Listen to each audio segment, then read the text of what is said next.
Before we dive into the story, drop a comment and let us know what city you're watching from. And don't forget to rate this story from 0 to 10. The coffee in Amber's hand had gone cold an hour ago. She stared at the email on her cracked laptop screen, reading it for the 5th time, certain she'd hallucinated the entire thing. Tomorrow. 8 a.m.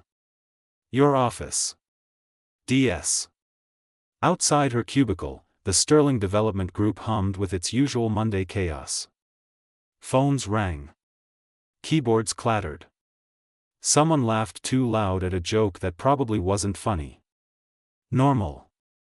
Everything was supposed to be normal. Except Dominic Sterling, the man whose net worth could buy a small country, was going to be her assistant for a week. You look like you've seen a ghost. Amber jumped. Marcus from accounting leaned against her cubicle wall, eyebrows raised. Worse, she muttered. I've made a deal with the devil. Want to elaborate? Not even a little bit. The next morning arrived too fast. Amber stood in her office, which was generous terminology for a converted storage room with a desk and a window that overlooked the parking garage. She'd worn her best blazer, the navy one without the coffee stain, and had practiced her poker face in the bathroom mirror for 15 minutes. At exactly 8 a.m., her door opened.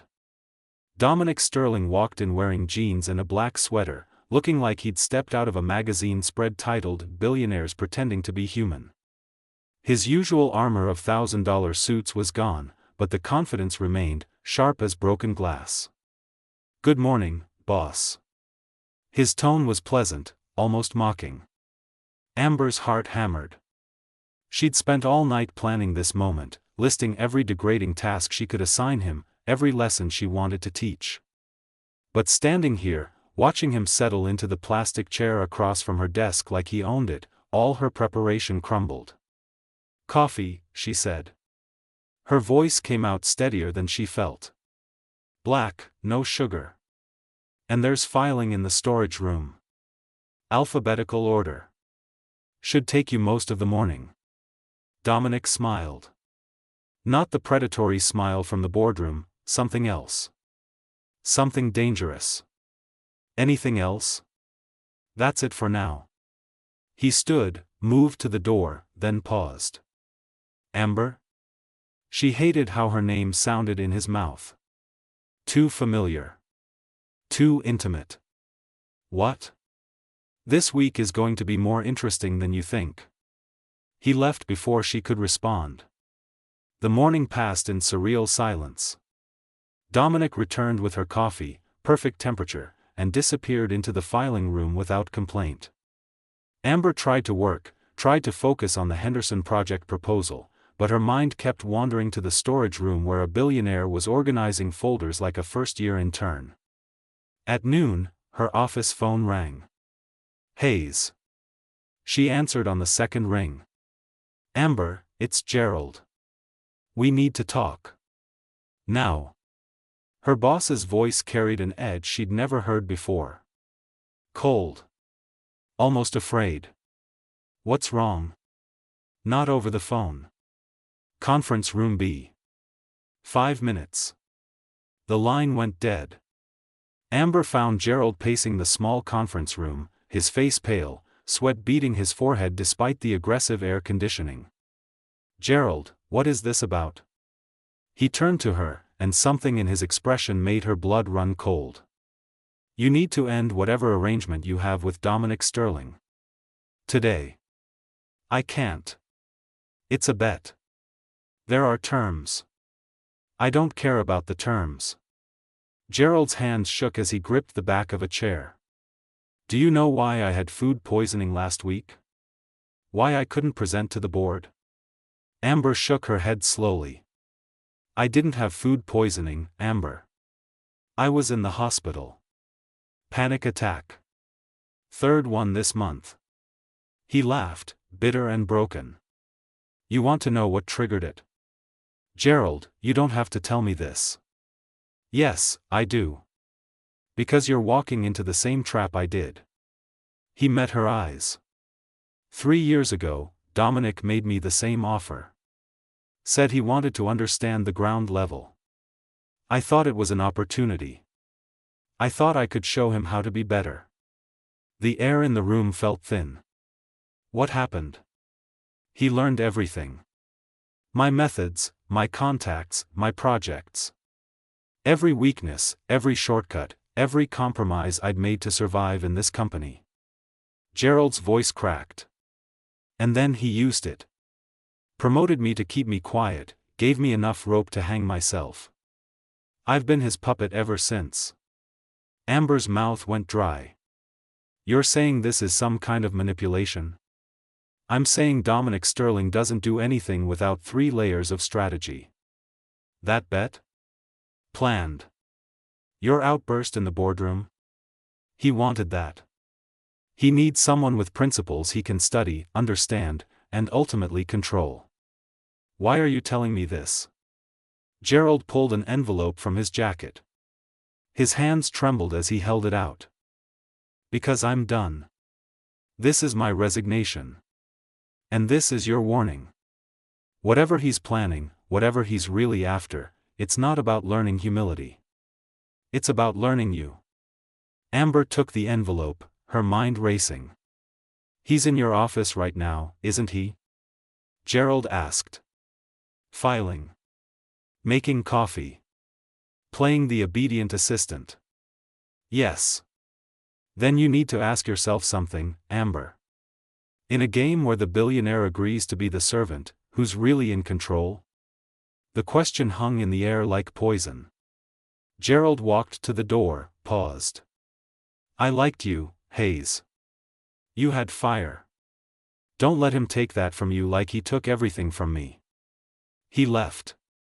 Amber stood alone in the conference room, Gerald's resignation letter heavy in her hands, her carefully planned week suddenly feeling like a trap she'd walked into with her eyes wide open. When she returned to her office 20 minutes later, Dominic was at her desk. Not sitting. Standing behind it. Reading something on her computer screen. What are you doing? Her voice came out sharp. He looked up, expression unreadable. You left your email open. Interesting correspondence with the West Loop Community Council. Plans to reach out about the Riverside Tower, warn them about gentrification risks. Ice flooded Amber's veins.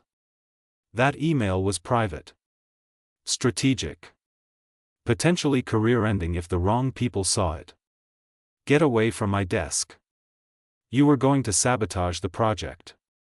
Dominic's tone was neutral, almost curious. Not just criticize it. Actually organize community resistance against it. I was going to give them information they deserved to have. Information that would cost this company millions. Information that would save their neighborhood from being destroyed. They stared at each other across the desk. The tension in the room could have cut steel. I could fire you right now, Dominic said quietly. Have security escort you out. Blacklist you from every real estate firm in Chicago. But you won't. Why not? Because you're curious. Amber stepped closer, her fear transforming into something harder. Gerald told me about your last assistant arrangement. About how you studied him, learned his weaknesses, turned him into your puppet. But I'm not Gerald. And whatever game you're playing, I'm not playing it blind. Something flickered in Dominic's eyes. Surprise? Respect? She couldn't tell. Gerald talked? He almost sounded impressed. He quit. Just now. Said you destroyed him. I gave him everything he wanted. Money, position, security. You took his soul. Dominic moved around the desk, closing the distance between them. He was tall, imposing, and Amber refused to step back even as every instinct screamed at her to run. And what do you think I want from you, Amber? His voice was low, intimate, dangerous. I don't know yet. But I'm going to find out. Then the game continues? The bet continues. But now I know what I'm playing for. Which is the truth about who you really are. And what you're really building with all your blood money. Dominic smiled. That predator smile. The one that said he'd just found something worth hunting. Fair enough. But understand something. He leaned closer, his breath warm against her ear. By the end of this week, I'm going to know every truth about you too. Every secret. Every fear. Every line you've drawn that you're terrified someone will ask you to cross. He pulled back, his dark eyes locked on hers. And then we'll see who's really trapped. Amber's heart hammered in her chest as Dominic walked to the door.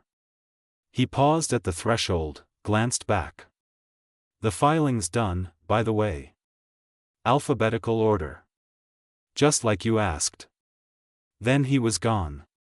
Amber sank into her chair, her hands shaking, Gerald's warning echoing in her mind. Who's really in control? She looked at her computer screen, at the email she'd been drafting, at evidence of her own rebellion laid bare. And realized with cold certainty that this week wasn't going to be about teaching Dominic Sterling humility. It was going to be about survival. Day 3 of the bet, and Amber had stopped sleeping. She stood in the break room at 6:47 a.m., 3 hours before anyone else would arrive, making her 4th coffee of the morning. The machine hissed and sputtered. Outside, Chicago was still dark, the city holding its breath before another ruthless day began. Couldn't sleep either. Amber spun. Dominic leaned against the doorframe, wearing the same jeans and black sweater combo, his hair slightly mussed like he'd actually run his hands through it. The carefully constructed billboard perfection was cracking, and somehow that made him more dangerous. What are you doing here this early?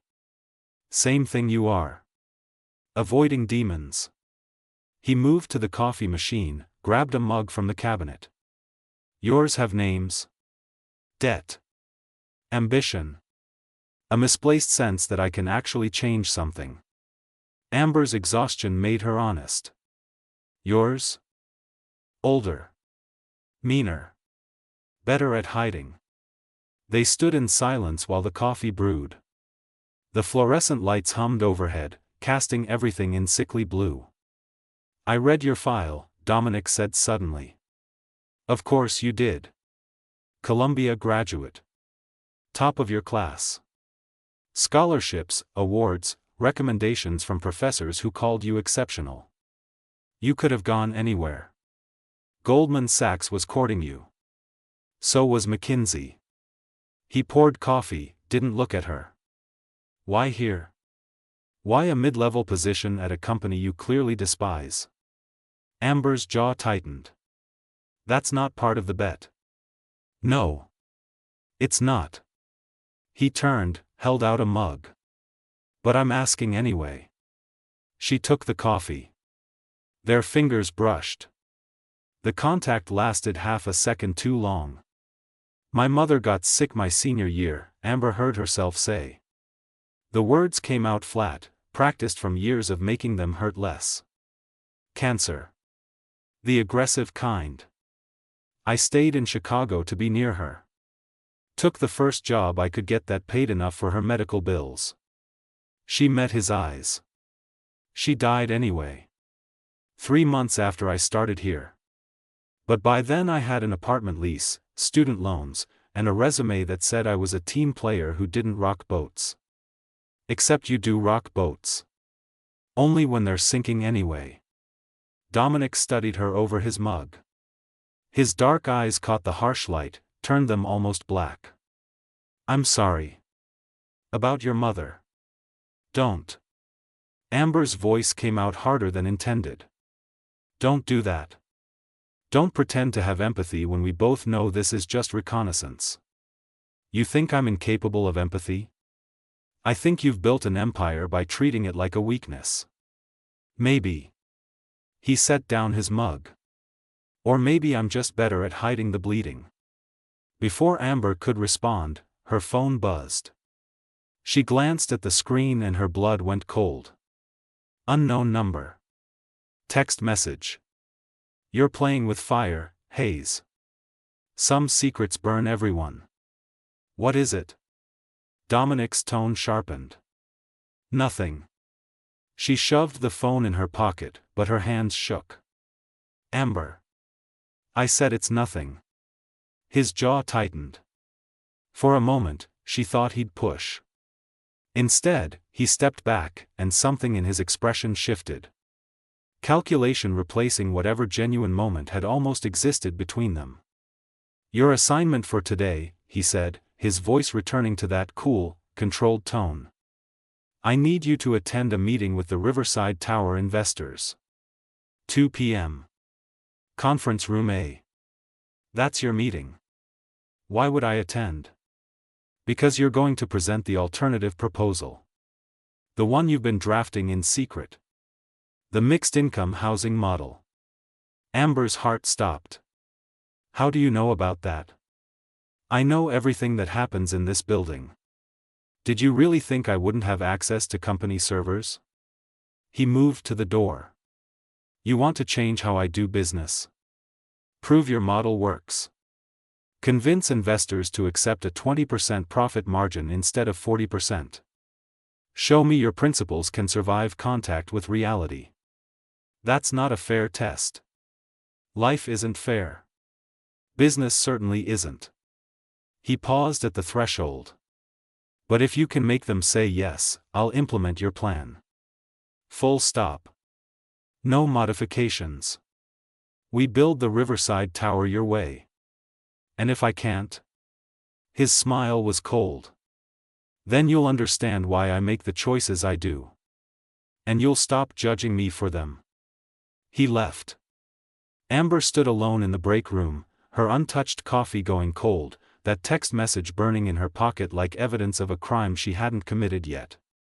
The investor meeting was a massacre. Amber presented her proposal with every ounce of passion and data she could muster. She showed demographic studies, long-term community impact projections, sustainability metrics that went beyond marketing buzzwords. She made the moral case and the economic case and the legacy case. The investors listened with the enthusiasm of people watching paint dry. 20% margin? The lead investor, a silver-haired man named Patterson, looked at her like she'd suggested setting money on fire. Miss Hayes, we're not a charity. Sterling Development's reputation is built on delivering returns. What you're proposing is financial suicide. It's responsible development. It's naive development. Patterson turned to Dominic, who'd sat silently through the entire presentation. Sterling, I assume this is some kind of object lesson for your staff? Because if you're seriously considering this proposal, we need to have a conversation about the future of our partnership. Dominic leaned back in his chair. His expression was unreadable. What if I told you I've already approved it? The room went silent. I'm sorry, what? Patterson's face reddened. Miss Hayes' proposal. I'm implementing it. Riverside Tower will be mixed-income housing, built according to her specifications. The profit margin will be 20%. That's insane. That's my decision. Patterson stood, his chair scraping loud against the floor. Then you've made your choice. We're out. I'll have our lawyers draft the withdrawal papers by end of business. 2 other investors followed him out. The door slammed with finality. Only one investor remained. A younger woman named Claire Chen, who'd been taking notes throughout the meeting. She looked at Dominic, then at Amber. I'm in, Claire said quietly. My family came to this country with nothing. Built a business from the ground up. Every building we financed was about more than profit. It was about proving we belonged. She stood, extended her hand to Amber. 20% margin is fine. This is the kind of project my parents would have been proud of. She left. The conference room felt cavernous with just the 2 of them. You just lost 3 major investors, Amber said. Her voice sounded distant to her own ears. Millions in capital. Yes. Why? Dominic stood, began gathering papers with methodical precision. Because you were right. The Riverside Tower is exactly what you called it. A gentrification cash grab. And I'm tired of building monuments to my own greed. I don't believe you. He looked up. What? This is another test. Another manipulation. You're going to implement my plan, watch it fail, and use that failure to justify every ruthless decision you've ever made. Amber moved closer, anger overriding caution. You're not capable of actually changing. Men like you don't change. You just get better at pretending. Men like me. Dominic's tone was dangerously soft. Tell me, Amber, what exactly do you know about men like me? I know you're a billionaire who treats people like chess pieces. I know you manipulated Gerald into submission and now you're trying to do the same to me.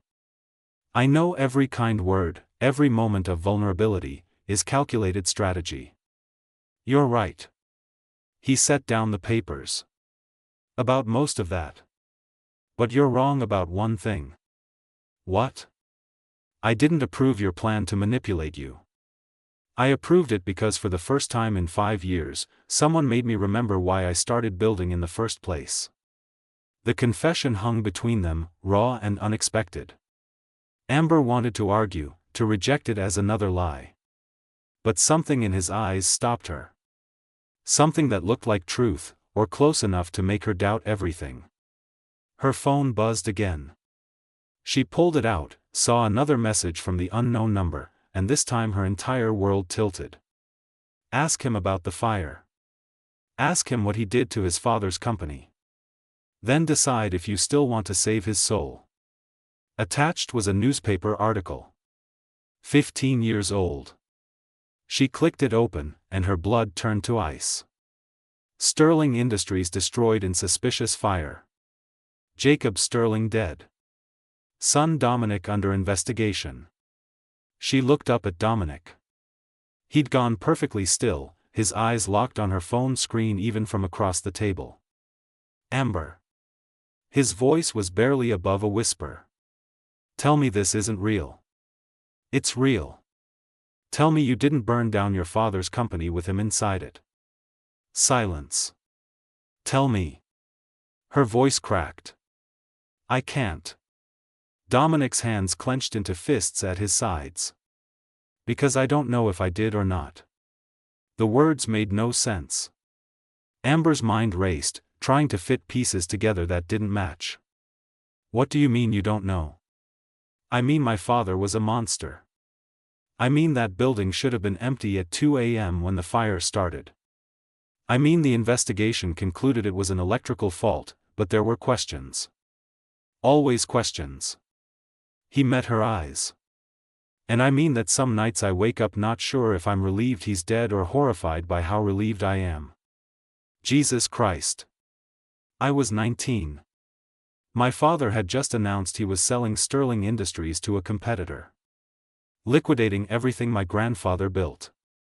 I argued with him that night. Screamed at him.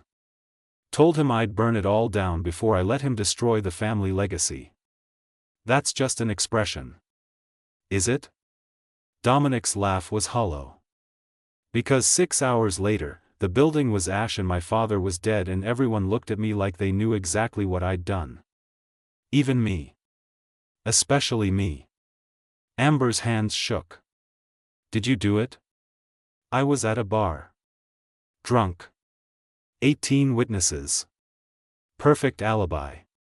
He moved to the window, stared out at the city that had made him a king. But I'd thought about it.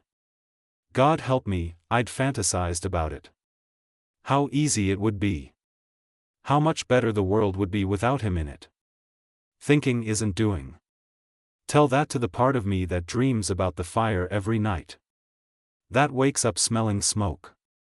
That wonders if I planted the idea so deep in my subconscious that my body went on autopilot while my mind was blackout drunk. The confession destroyed something in Amber. The careful narrative she'd built about Dominic Sterling, ruthless billionaire with ice in his veins, shattered. What stood in its place was worse. More human. More broken. Someone sent me this, she said, holding up her phone. Someone wants me to know about the fire. To make me question working with you. Who? I don't know. The number's blocked.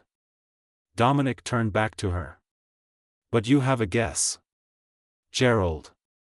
Or one of the investors you just alienated.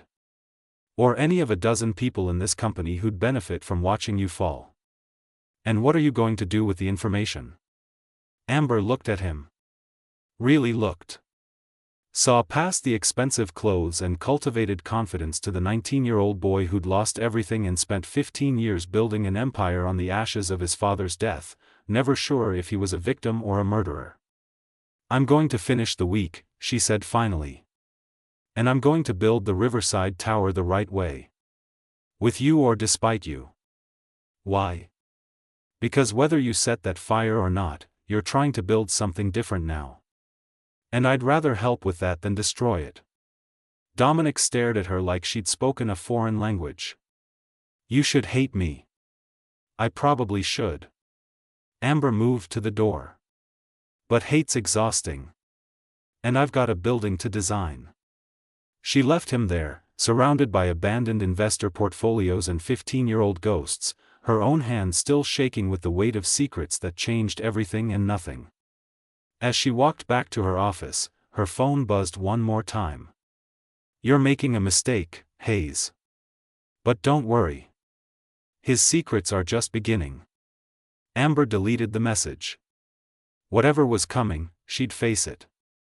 But first, she had 3 days left with a billionaire who might be a murderer, might be a victim, and was definitely the most complicated mistake she'd ever chosen to make. Day 5 arrived wrapped in thunder and rain that hammered against Sterling Tower's windows like bullets. Amber stood in the empty lobby at 5 a.m., soaked through, her umbrella having given up somewhere around Block 3. The security guard, Marcus, raised an eyebrow. Rough morning? That's one way to put it. She'd gotten the call at 4:30. Unknown number. Different from before. A woman's voice, shaking with either fear or fury, maybe both. If you want to know the truth about Dominic Sterling, meet me. West Loop. Corner of Madison and Racine. Come alone. Amber had gone. The corner was empty. Rain-slicked streets, closed shops, no mysterious informant. She'd waited 30 minutes, slowly realizing she'd been played. But why? To get her out of her apartment? To test her loyalty? To waste her time?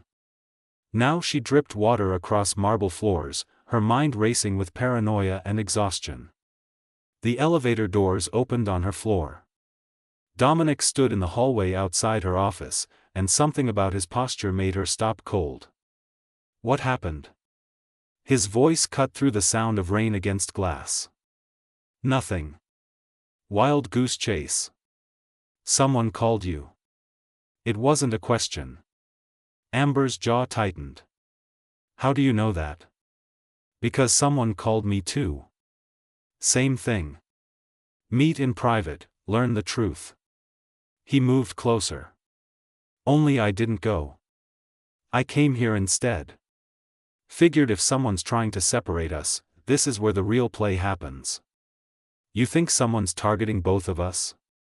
I think someone wants us to destroy each other.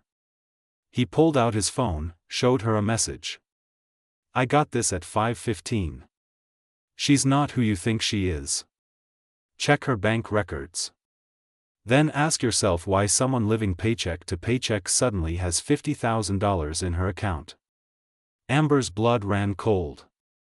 That's insane. I don't have $50,000. I know. I already checked your account. You what? Corporate accounts are accessible to executives. It took me 90 seconds. His dark eyes locked on hers. Someone deposited $50,000 into your account at 11 p.m. last night. Routing number traces back to a shell company in the Caymans. The world tilted. This is a setup. Obviously. Then why tell me? Why not just believe I've been bought? Dominic's expression hardened. Because I'm not an idiot, Amber. And because whoever's doing this wants me to think you're corrupt. Which means they don't know me at all. What do you mean? I mean, if you were actually corrupt, you'd have taken my money 2 days ago when I offered you $250,000 to keep your alternative proposal quiet. Amber blinked. You never offered me money. Not explicitly. But I made it clear that compliance would be rewarded. You chose principles instead. He moved closer, his voice dropping. So either you're the worst bribe taker in history, or someone's trying very hard to make you look guilty. Thunder cracked outside. The lights flickered. We need to figure out who, Amber said. Already working on it. I have people tracing the shell company, tracking the phone numbers, pulling security footage from this morning. He paused. But that's not what worries me. What worries you? Why they're doing this now. Day 5. 2 days before the bet ends. His jaw clenched.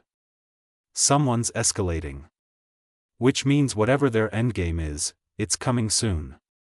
Amber's phone buzzed. They both looked at it like it might explode. She pulled it out, read the message, and her entire world cracked.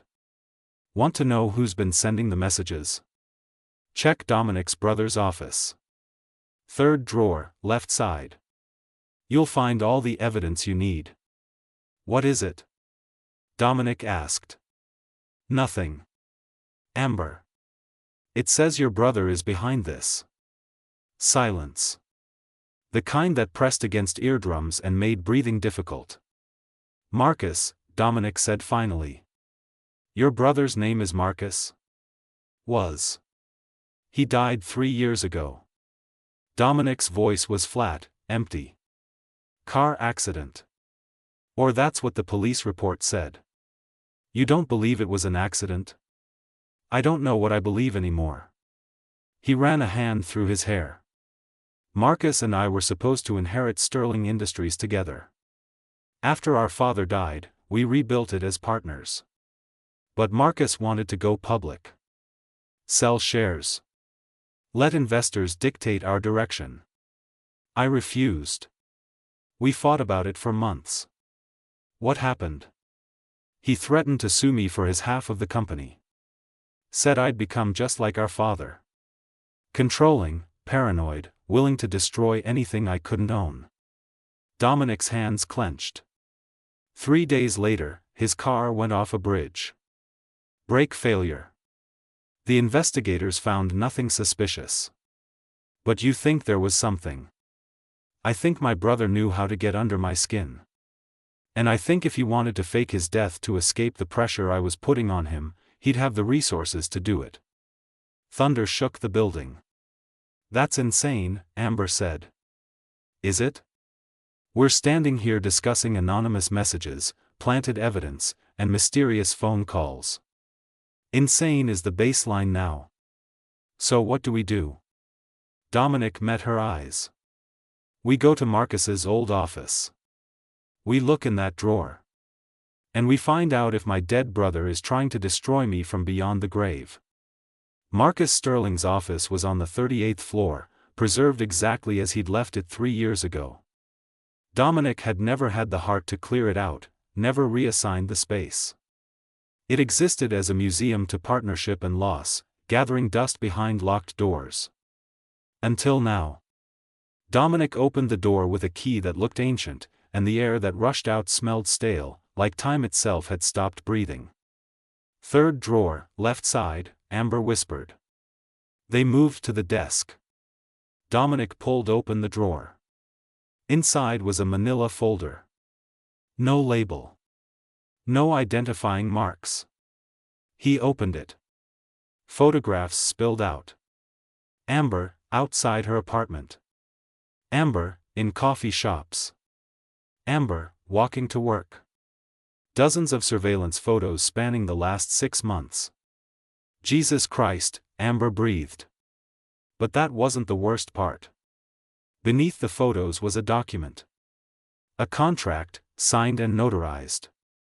Between Marcus Sterling and Gerald Thompson. Dated 4 months ago. The contract detailed a plan. Gerald would manufacture a situation requiring Amber to present to the board. Dominic would be impressed by her honesty. Gerald would warn Amber about Dominic's past manipulation tactics. Everything calculated to create tension, suspicion, and eventually, betrayal. The goal: force Dominic to make decisions based on emotion rather than strategy. To prove he was unfit to run Sterling Development alone. To create grounds for a hostile takeover by Marcus, who would return from his staged death with investors' backing and legal ammunition. "This isn't possible," Dominic said. His voice shook. "Marcus is dead. I went to his funeral. I buried him. Or you buried someone." Amber flipped through more documents. Financial records showing massive transfers to offshore accounts. Plastic surgery consultations. New identity paperwork for someone named Michael Stern. All dated after Marcus Sterling's death. "He's alive." Dominic's face had gone white. "My brother faked his death, spent 3 years planning this, and used you as bait to draw me into making stupid choices." The bet wasn't your idea, Amber realized. It was his. He set up the poker game. Made sure you'd lose. Knew you'd choose me as your assistant because I challenged you. And every choice I've made since has been exactly what he wanted. Approving your alternative proposal. Alienating investors. Showing vulnerability. Dominic slammed his fist on the desk. "I've been playing into his hands from the start. So has Gerald." They both turned to find Gerald standing in the doorway. He looked terrible. Gaunt, hollow-eyed, like a man who'd made a deal with something worse than the devil and was only now understanding the price. "How long have you been there?" Dominic's voice was ice. "Long enough." Gerald stepped inside, closed the door. "I need to tell you both something. Something that's going to make you hate me even more than you already do." "I don't think that's possible," Amber said. "Trust me. It is." Gerald pulled out a flash drive, set it on the desk between them. "This contains everything. Every communication between me and Marcus. Every step of the plan. And the final phase, which activates tomorrow." "What final phase?" Gerald looked at Dominic with something like pity. "The fire. The one that killed your father. Marcus knows who started it. He has proof. And tomorrow, he's releasing it to the press along with evidence that you've been covering it up for 15 years. The room went silent except for rain hammering windows. "That's not possible," Dominic whispered. "The investigation was closed. There was no evidence of arson. There wasn't evidence the police found. But Marcus found something. Or claims he did. A witness who saw you at the building that night. Security footage that mysteriously disappeared from official records. Financial trails showing you paid people to change their testimony. That's all fabricated. Maybe. Maybe not. But it doesn't matter." Gerald's voice cracked. "In the court of public opinion, the story is what matters. And the story Marcus is going to tell is that you murdered your father, built an empire on blood money, and have been one step ahead of justice for 15 years. Why are you telling us this?" Amber demanded. "Because I can't do it anymore. I can't be part of destroying someone just to settle a grudge." Gerald looked at her. "He promised me my own division if I helped him take down Dominic. Position, money, freedom from being anyone's puppet. But watching you two this week, seeing how you actually give a damn about building something real, I realized I've become exactly the kind of person I always hated." "Very touching," a new voice said from the doorway. "But a little too late for redemption, don't you think?" They all spun. A man stood there. Dominic's height, similar build, but different. Older. Harder. Eyes that held the kind of cold calculation that came from years of planning revenge. "Hello, brother," Marcus Sterling said, his smile sharp as broken glass. "Miss me?" Dominic moved without thinking, crossing the distance between them in 3 strides. His fist connected with Marcus's jaw with a crack that echoed through the office. Marcus staggered back, laughing, blood on his lip. "There's the Sterling temper. I was wondering when it would show up. You're supposed to be dead." "I got better." Marcus straightened, wiped blood from his mouth. "Or did you prefer me as a memory? Less complicated than dealing with the real thing?" "Why?" The word came out broken. "Why fake your death? Why spend 3 years planning this?" "Because you stole my life." Marcus's composure cracked, rage flooding through. Sterling Industries was supposed to be ours. Partnership. Equal shares. But you couldn't stand the idea of sharing power. Just like father. So you pushed me out, made me look weak in front of investors, turned our company into your personal kingdom. You wanted to destroy everything we built. I wanted to grow. To evolve.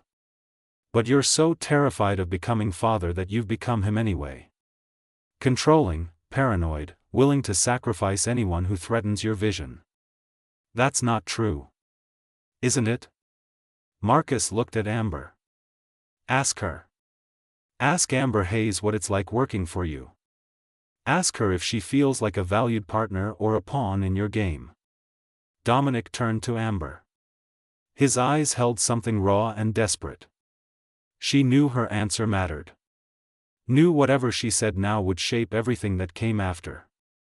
"You're not your father," she said quietly. "But you're not a good man either. You manipulate.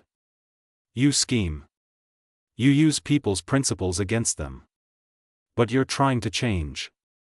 And that counts for something." "Sweet," Marcus sneered. "But it doesn't change the facts. Tomorrow morning, every news outlet in Chicago will run the story. Dominic Sterling, possible patricide. His company will tank. His reputation will be ash. And I'll step in with my investors to pick up the pieces." "You have no proof," Dominic said. "I have enough. Witnesses. Documents. Security footage you thought you'd erased. It doesn't have to be true, Dom. It just has to be believable. This is insane. This is justice. You took my life. Now I'm taking yours." Marcus turned to leave. Gerald moved to block the door. "I'm not letting you do this. Get out of my way, Gerald." "No." Marcus pulled a gun. The world stopped. Amber's heart slammed against her ribs. Dominic went perfectly still. Gerald stood his ground, shaking but steady. "You're not going to shoot me," Gerald said. "That wasn't part of your plan. Plans change." Marcus's finger tightened on the trigger. "Last chance." "Gerald, move," Dominic said quietly. "No. I'm done being his puppet. I'm done being anyone's puppet." Gerald looked at Marcus. "You want to destroy Dominic? You'll have to go through me first." "Gladly." The gunshot was deafening. Gerald collapsed. Amber screamed. Dominic lunged at Marcus, and they went down in a tangle of violence and rage, the gun skittering across the floor. Amber dropped beside Gerald. Blood spread across his shirt, warm and too fast. "Gerald, stay with me. I'm sorry." His voice was faint. "For all of it. Tell Dominic I'm sorry. You'll tell him yourself. Just hold on." But Gerald's eyes were already losing focus, his breathing going shallow. "The flash drive," he whispered. "Everything's on the flash drive. Stop him. Stop Marcus." Then he was gone. Amber looked up through tears to see Dominic standing over Marcus's unconscious body, fists bloody, expression shattered. He killed him, Dominic said numbly. Marcus killed Gerald. Sirens wailed in the distance. Someone must have heard the shot, called police. Amber grabbed the flash drive from the desk, shoved it in her pocket. We need to leave. Now. We can't just leave him. Gerald's dead, Dominic. And if we're here when police arrive, Marcus's story becomes the only story. We have maybe 5 minutes before this office is swarming with cops who've already been primed to see you as a murderer. I can't run. That makes me look guilty. You are guilty. Maybe not of killing your father, but of enough other things that if they dig, they'll find something. Amber grabbed his arm. We run now, figure out the truth later, or we spend the next year in court while Marcus rebuilds your company in his image. Dominic looked at Gerald's body, at his unconscious brother, at the woman who'd somehow become his partner in this nightmare. If we run, there's no coming back. Then we better make it count. He nodded once. They ran. Down 38 floors, through maintenance corridors and service exits. Out into rain that felt like baptism or punishment, Amber couldn't tell which. By the time they reached street level, sirens were everywhere. My car's 2 blocks away, Dominic said. They'll trace it. I know. But I know somewhere they won't think to look. Where? He met her eyes. Do you trust me? Amber thought about everything that had happened. The bet. The fire. Marcus's return. Gerald's death. Every betrayal and revelation and impossible choice. No, she said honestly. But I'm out of better options. Good enough. They disappeared into Chicago's rain-soaked streets, leaving behind blood and bodies and a week that had destroyed everything they thought they knew. Behind them, Sterling Tower blazed with lights as police swarmed the 38th floor. And somewhere in the chaos, Marcus Sterling smiled, because even unconscious with a concussion, his plan was working exactly as designed. The safe house was a warehouse in Gary, Indiana. Rusted metal, broken windows, the smell of oil and abandonment. Dominic's emergency backup plan, purchased under a shell company years ago when paranoia still felt like strategic thinking instead of prophecy.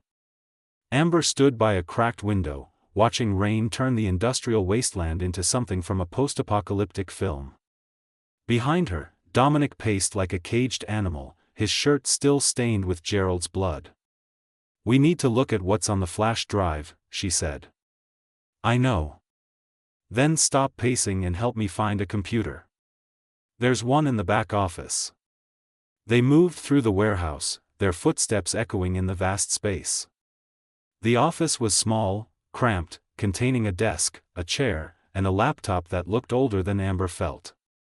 Dominic booted it up. His hands shook. Whatever's on this drive, Amber said quietly, we'll deal with it. You don't know that. No. But Gerald died giving us this information. We owe him the truth. The laptop hummed to life. Dominic inserted the flash drive. Files appeared. Hundreds of them.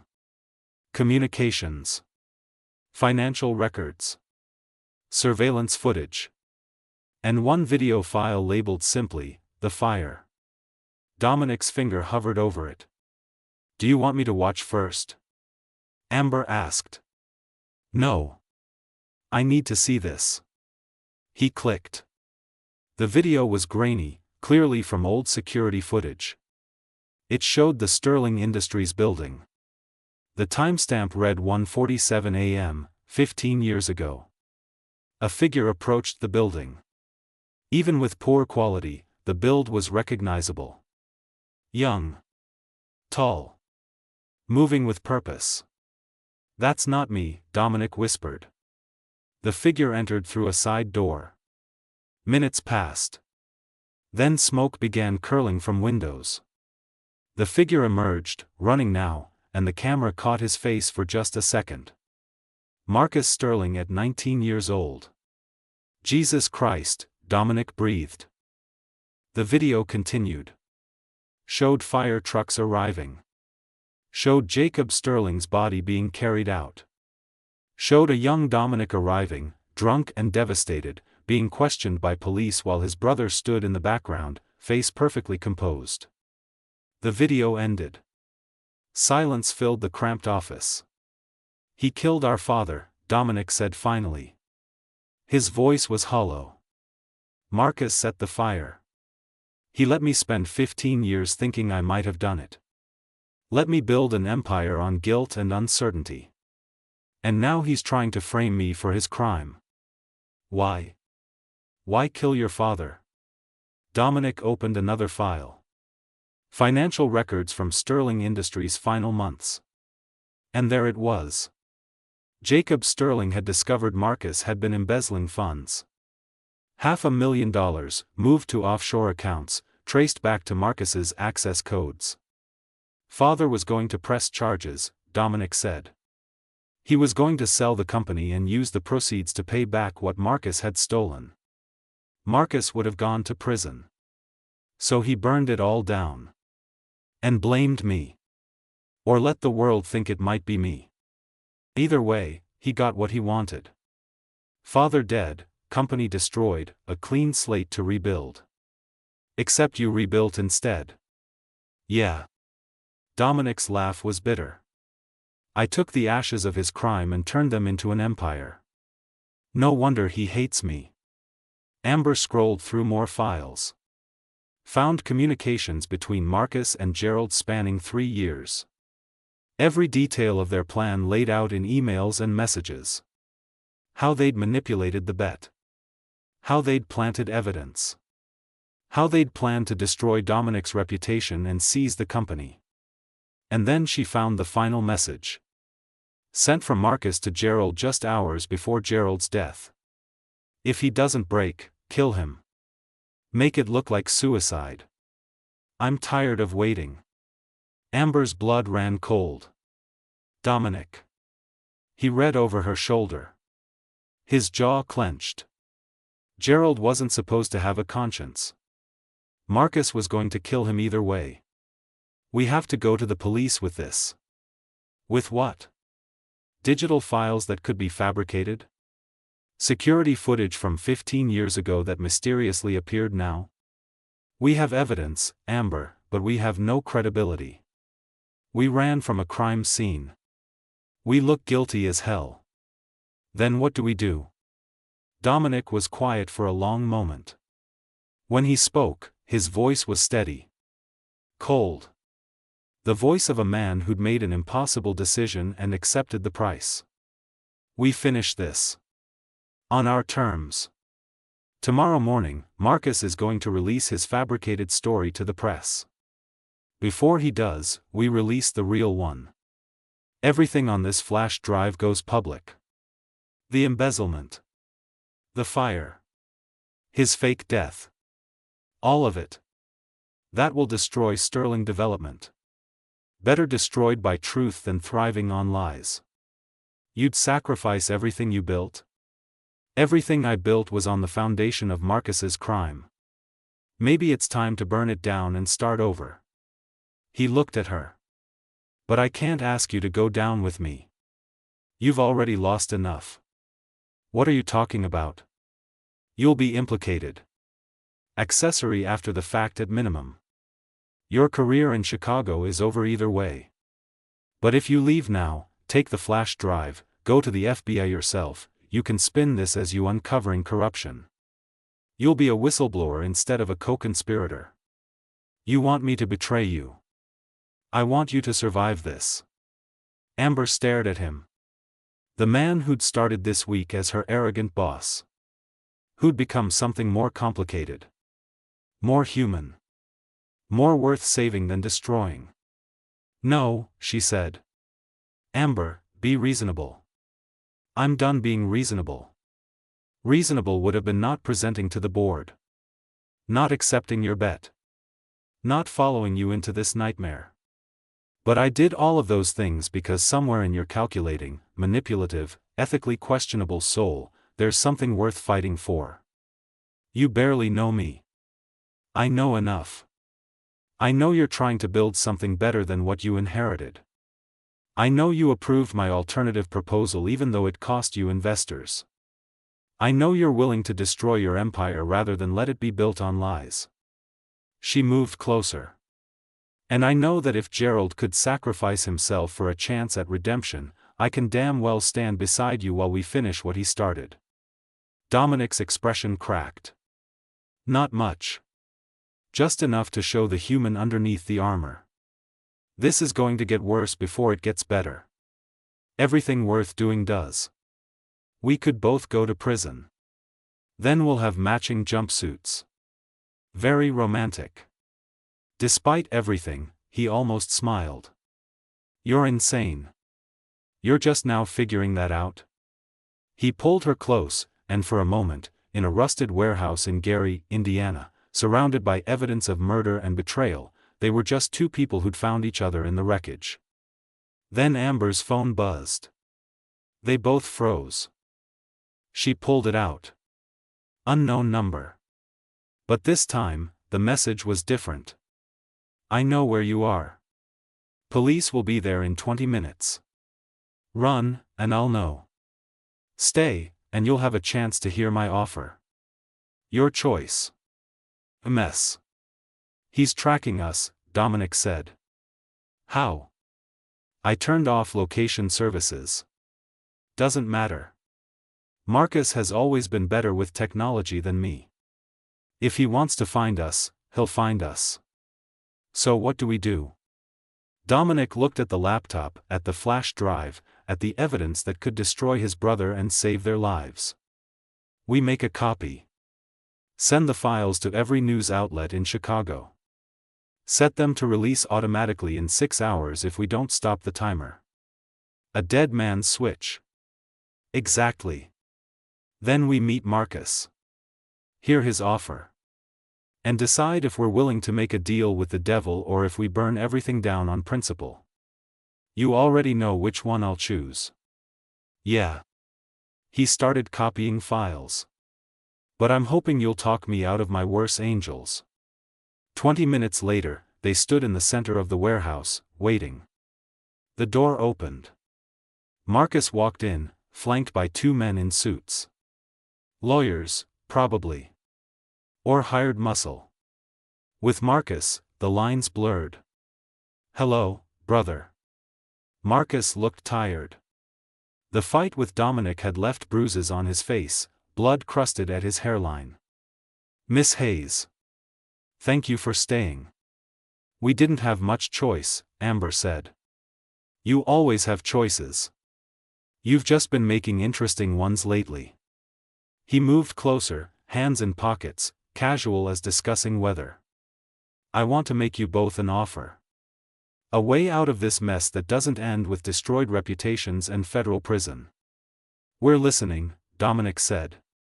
I dropped the story about the fire. I disappear again. Sterling Development remains yours, untainted by scandal. Marcus paused. In exchange, you sign over 50% ownership to me. Silent partner. I never show my face. Never interfere with operations.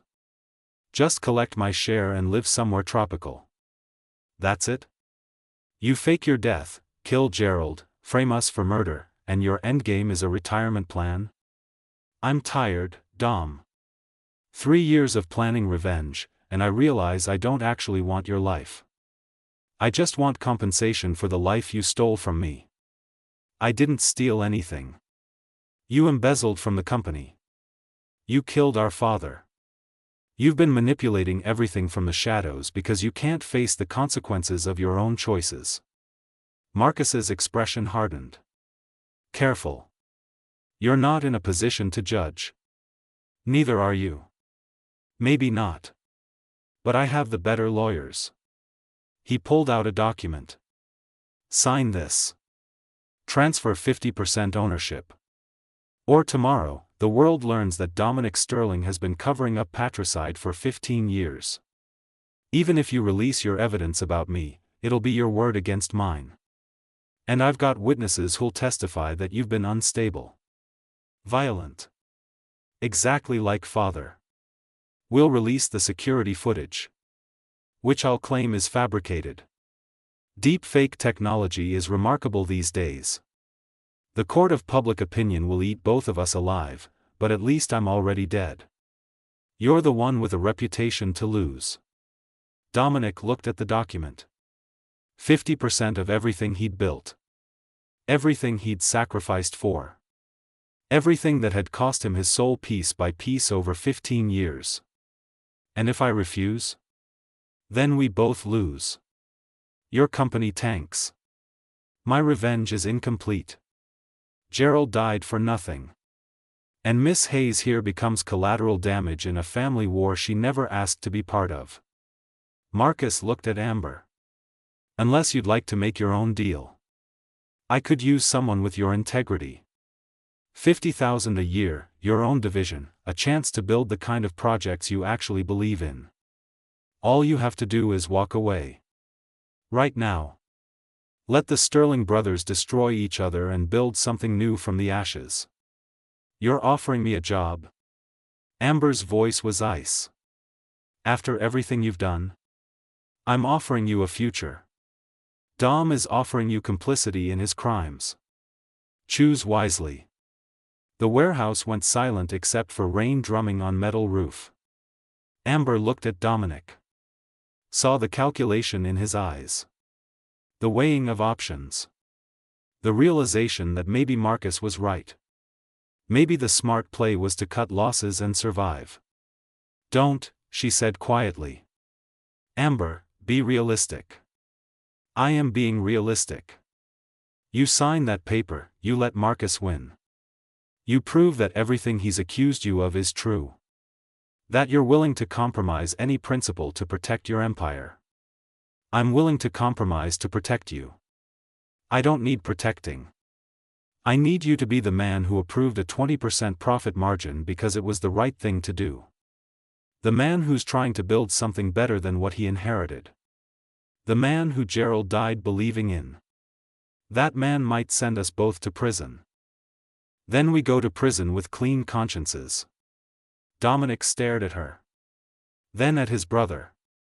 Then at the document that represented salvation or surrender, depending on perspective. No, he said finally. Marcus's expression darkened. What? No. I won't sign. I won't give you half of what I built. I won't let you profit from murder and manipulation. Dominic moved closer. You want to release your story? Do it. We'll release ours. And let the truth sort itself out in court. You're making a mistake. Probably. But it's my mistake to make. You'll lose everything. Better than losing myself. Marcus smiled. Cold. Empty. The smile of someone who'd already won even in losing. So be it. Tomorrow morning, Chicago wakes up to the story of the Sterling brothers. Two men destroyed by their father's legacy. Fitting end, don't you think? He turned to leave, gestured to his lawyers to follow. At the door, he paused. For what it's worth, Dom, I am sorry about Gerald. That wasn't supposed to happen. I just wanted you to hurt the way I've been hurting. You got your wish. Marcus left. The warehouse felt cavernous with just the two of them. We should probably run, Amber said. Before those police Marcus mentioned show up. Where to? I don't know. Somewhere warm. With extradition treaties that are more suggestions than rules. You're joking. Only partially. Dominic pulled her close. Kissed her forehead. A gesture so tender it hurt. Thank you, he said. For staying. For believing in something I'm not sure exists. It exists. You just forget sometimes. What if we lose everything tomorrow? Then we lose everything together. And we build something new. Something with 20% profit margins? At least. Outside, sirens wailed. Getting closer. They ran for the back door, into rain and darkness and uncertain future, the flash drive in Amber's pocket containing truth that would either save them or destroy them. Behind them, the warehouse stood empty. A temple to secrets and sacrifice. A place where two people had chosen principle over survival and hoped like hell it would be enough. In 6 hours, the files would release. In 6 hours, the truth would burn away 15 years of lies. In 6 hours, Dominic Sterling and Amber Hayes would either be vindicated or vilified. But right now, racing through Gary's industrial wasteland with police closing in and rain washing away blood and sin, they were just two people who'd found something worth fighting for in the wreckage of everyone's broken plans.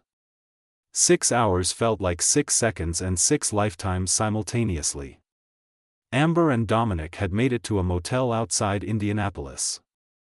The kind of place that took cash and didn't ask questions. The walls were thin enough to hear neighbors arguing. The bed sagged in the middle. But it was shelter, and for now, that was enough. They sat side by side on the bed, watching Dominic's burner phone as the timer counted down. 3 minutes until the files released. 3 minutes until the truth detonated across every newsroom in Chicago. "We can still stop it," Dominic said. His voice was steady, but his hands shook. "Call it off.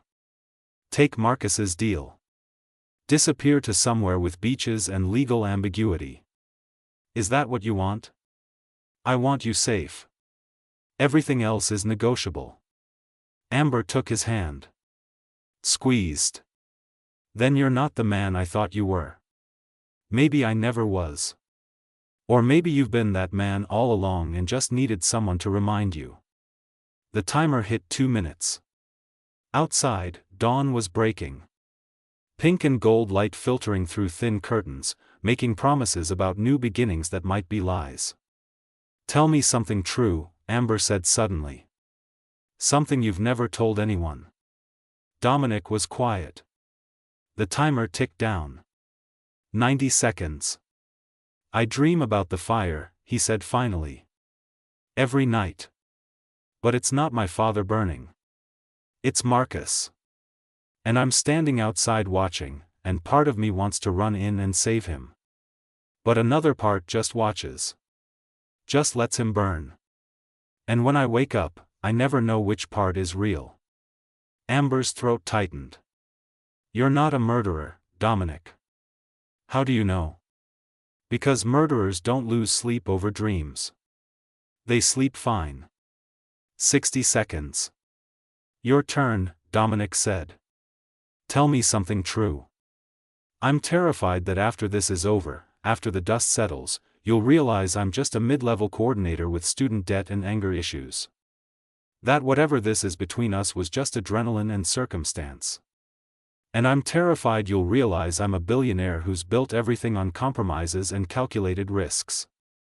That the man you think I could be is just wishful thinking. Guess we're both idiots then. Certified." 30 seconds. Amber's phone buzzed. She almost didn't look, but muscle memory made her pull it out. Unknown number. One final message. "You think you've won. But releasing the truth just makes you part of the story. Everyone burns in this fire. Even heroes. Goodbye, Miss Hayes. It's been educational." A mess. "He knows," Amber said. "Of course he knows. Marcus always knows." 15 seconds. "Last chance," Dominic said. "We can still run." "Where to?" "Anywhere. Everywhere. Nowhere that matters. That's not living. That's just surviving. Sometimes surviving is enough. Not for you. Not for me." 5 seconds. They held hands, watching the timer, two people who'd chosen truth over survival and were about to find out if the universe rewarded such stupidity. The timer hit 0. The phone buzzed. News alerts flooding in. Their story was live. Every major outlet in Chicago. Some national networks picking it up. The evidence spreading like wildfire across digital space, impossible to contain or control. Breaking: Sterling Industries fire revealed as murder. Marcus Sterling alive after faking death. Brother Dominic Sterling cleared of decades-old allegations. Exclusive: corporate espionage and fratricide. The dark truth behind Sterling Development Group. Project coordinator turned whistleblower exposes 15-year cover-up. Amber's phone rang. Unknown number, but this time she answered. Miss Hayes? A woman's voice. Professional. This is Rebecca Chen from the FBI. We need you and Mr. Sterling to come in for questioning regarding the allegations against Marcus Sterling and the death of Gerald Thompson. Are we under arrest? No. But cooperation would be in your best interest. We have units at your location. Please exit the motel with hands visible. The call ended. Dominic and Amber looked at each other. Hands visible, she said. Very reassuring. Could be worse. How? They could be shooting first and asking questions later. They walked out into morning light. FBI agents surrounded the motel, weapons drawn but lowered. Professional. Controlled. Not the police raid Marcus had threatened, but federal agents who'd been investigating Sterling Development for months and had just gotten the evidence they needed. 6 hours of interrogation. Separate rooms. Same questions circling like vultures. What did you know? When did you know it? Why didn't you come forward sooner? Are you protecting Dominic Sterling? Did he coerce you? Are you romantically involved? Amber answered honestly. Every question. Every detail. Laid bare the week that had changed everything and hoped the truth was enough. When they finally released her, dawn had become afternoon. She found Dominic in the FBI building's lobby, looking exhausted and somehow younger without his usual armor of confidence. They're charging Marcus, he said. Murder, fraud, conspiracy. Enough to put him away for life. And us? Pending further investigation. But Agent Chen thinks we'll be clear. Self-defense for Gerald's death. Good faith whistleblowing on the rest. So we survived. Barely. They walked out into Chicago afternoon. The city continued indifferent to their personal apocalypse. Traffic moved. People hurried past. Life persisted with casual cruelty. What now? Amber asked. Now I figure out if I still have a company. The board's calling an emergency meeting tomorrow. Investors are fleeing. Stocks in free fall. Sterling Development might not survive the scandal. Good. He looked at her, surprised. Good? You said it yourself. Better destroyed by truth than thriving on lies. Maybe it's time to build something new. Something that doesn't have murder in its foundation. Something with 20% profit margins? At least. Dominic was quiet for a long moment. Then he smiled. Not the predator smile. Not the calculated charm. Something real.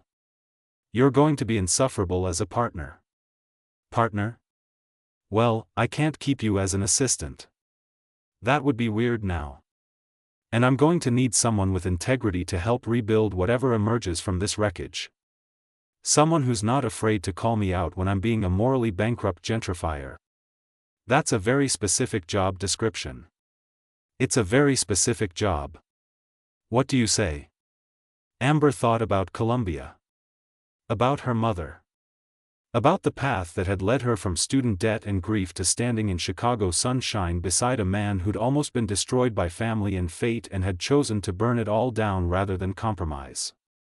50-50 partnership. Equal say in all decisions. And we scrap Sterling Development. Build something new from the ground up. 50-50ths is steep. Take it or leave it. You drive a hard bargain, Hayes. I learned from the best. He extended his hand. She shook it. The deal felt more binding than any contract. So what do we call this new venture? Dominic asked. How about Phoenix Development? Rising from ashes and all that.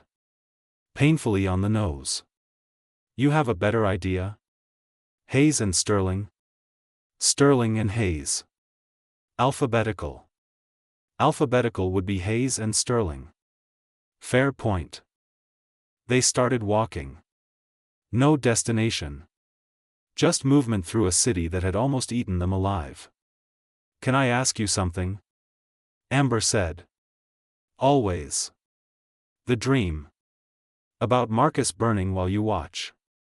Which part is real? The part that wants to save him or the part that watches him burn? Dominic was quiet for so long she thought he wouldn't answer. Both, he said finally. That's the truth nobody wants to hear. We're capable of both salvation and destruction, sometimes in the same moment. The trick is choosing which one to act on. And what did you choose? I chose you. I chose truth. I chose burning down my empire rather than building it on lies. He glanced at her. That enough? For now. Just for now. I'll let you know after I see this 50-50 partnership in writing. Trust issues. I like it. I learned from the best. They walked through Chicago as the sun began setting, painting the city in shades of amber and gold, two people who'd survived betrayal and murder and impossible choices by choosing each other over easier paths. Behind them, Sterling Tower stood against the skyline. Inside, a board would meet without its CEO. Investors would panic. Lawyers would strategize. The machinery of corporate America would grind forward, indifferent to morality or justice. But for now, in the space between endings and beginnings, Dominic Sterling and Amber Hayes were free. Free from lies. Free from manipulation. Free to build something that mattered on foundations of truth instead of ashes. The road ahead would be brutal. Court dates. Depositions. Rebuilding from nothing while the world watched and judged. But they'd face it together. 50-50ths. Equal partners in reconstruction. Hey, Dominic? Yeah? Thank you. For not signing Marcus's deal. For choosing the hard way. Thank you for making me believe the hard way was worth choosing. They kept walking. Two people. One city. Infinite possibilities. And somewhere in the wreckage of what had been, the seeds of something better waiting to be built. Not perfect. Not pure. But real. And real, they'd learned, was the only thing worth fighting for. 3 months later, the Riverside Tower broke ground. Not as luxury condos. As mixed-income housing. 50% market rate. 30% subsidized. 20% fully affordable. Local businesses on the ground floor. Solar panels that actually worked for sustainability instead of aesthetics. The profit margin was 18%. Claire Chen was the sole investor. Dominic and Amber stood at the construction site, watching machinery tear up earth that would become foundation for something new. Think it'll work? Dominic asked. The building? Probably. Us? We'll see. Still hedging your bets? Always. He pulled her close. Kissed her forehead the way he had in the warehouse that night when everything was falling apart. For the record, he said, I'm glad I lost that poker game. For the record, I'm glad you're a terrible liar. I'm an excellent liar. You're really not. Name one time I've lied to you. Day 1. When you said the bet was about humility. Okay, one time. Day 2. When you said you checked my bank account out of professional duty and not obsessive protectiveness.